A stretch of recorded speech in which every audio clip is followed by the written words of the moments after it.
Okay, let's talk about bilge pumps.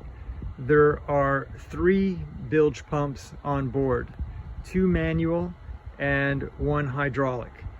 The manual bilge pumps are connected to this first one rather is connected only to the engine room. So from the deck, I don't know if we have any water in the bilge. I don't think we have much. You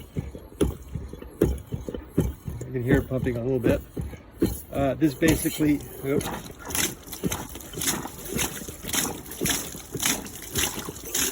all right, that will pump out the engine room from on deck, really maintenance or emergency. Now we'll go down into the engine room and take a second.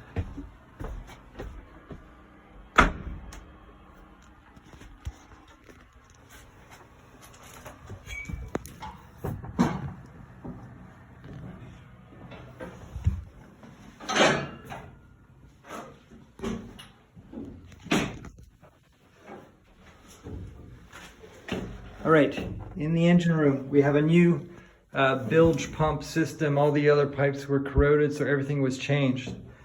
So what we have here is the new array for the bilge pumps. So these can all normally be closed, or probably keep the engine room one on and the other one's closed.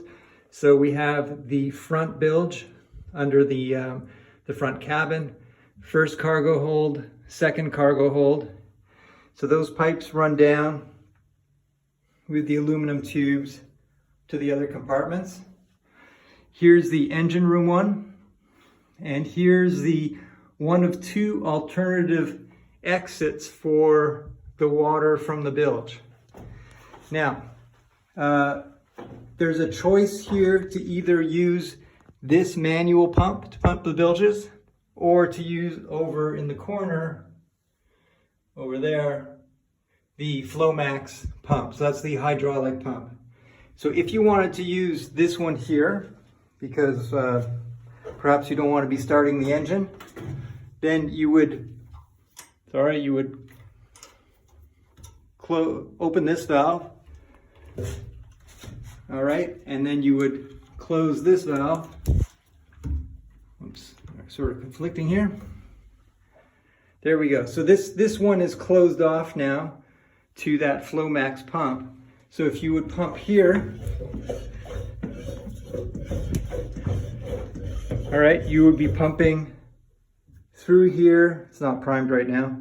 Basically down into the engine room. All right.